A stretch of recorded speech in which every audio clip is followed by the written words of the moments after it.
இங்க ஒரு வயசானவர் பதறி அடிச்சு ஓடி வந்துட்டு இருக்காரு. என்னடான்னு பார்த்தா அவருக்கு பின்னாடி ஒரு பெரிய ஜியன்ட் ஸ்பைடர் அவரை சாப்பிடுறதுக்காக வேகமா துரத்திட்டு வருது. கடைசியா அங்க இருந்த பாறையோட எட்ஜுக்கு வந்துடுறாரு. அதுக்கப்புறம் போக வழி இல்லாததால பயத்துல ஷாக் ஆகி நிக்கிறாரு. அப்போ சடனா அவருக்கு முன்னாடி இருந்த லேண்டை ப்ரோக் பண்ணிட்டு உள்ள இருந்து ஒரு பெரிய நண்டு வெளியே வருது. அது உடனே அந்த ஸ்பைடர் மேல பாஞ்சு அட்டாக் பண்ண ஆரம்பிக்குது.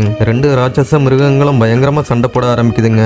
அப்போ அந்த வயசானவர் அதோட கால்களுக்குள்ள மாட்டிடக்கூடாதுன்னு அங்கேயும் இங்கேயும் ஓடுறாரு. கொஞ்சம் மிஸ் ஆனாலும் அதோட காலில் மாட்டி அங்கேயே செத்துடுவாரு. கடைசியா ரெண்டும் ஃபைட் பண்ணிட்டு இருக்கும்போது அந்த கடல்ல தவறி விழுந்துடுதுங்க. அதுக்கப்புறம் அவரோட ஃப்ரெண்ட்ஸ் 2 பேரு அந்த காட்டுல மலைகளுக்கு நடுவுல ஒரு பெரிய பழுதடைஞ்ச கப்பலை பாக்குறாங்க. அதை பார்த்து அவங்க பயங்கர ஷாக் ஆகுறாங்க.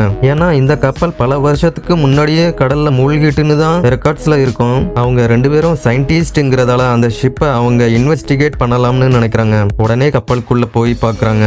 அங்க நிறைய சிலந்தி வலைகளும் அதுல ஹியூமன்ஸோட டெட் பாடிஸும் இருந்துச்சு. அதை பார்த்து அவங்க பயந்து போய் உடனே அங்கிருந்து வெளியே போயிடலாம்னு நினைக்கிறாங்க. அவங்க போயிட்டு இருக்கும்போது திடீர்னு அந்த கப்பல் பயங்கரமா குலுங்க ஆரம்பிக்குது. உடனே அங்கிருந்து வேகமா வெளியே ஓடுறாங்க. அப்போ அங்க இருந்த ஒரு டோரை உடைச்சிட்டு ஒரு பெரிய மான்ஸ்டர் வெளியே வருது. அது அங்க இருந்த ஒரு பெரிய ஸ்டீலை அவன் மேல தூக்கி போட்டுட்டு அங்க இருந்து போயிடுது.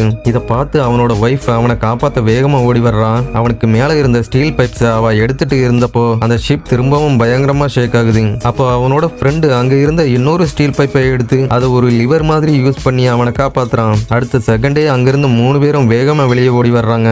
அந்த ஷிப் அவங்க மேல விழுந்து நசுக்கிறதுக்குள்ள சடனா அங்கிருந்து ஜம்ப் பண்ணி உயிர் தப்பிச்சுடுறாங்க.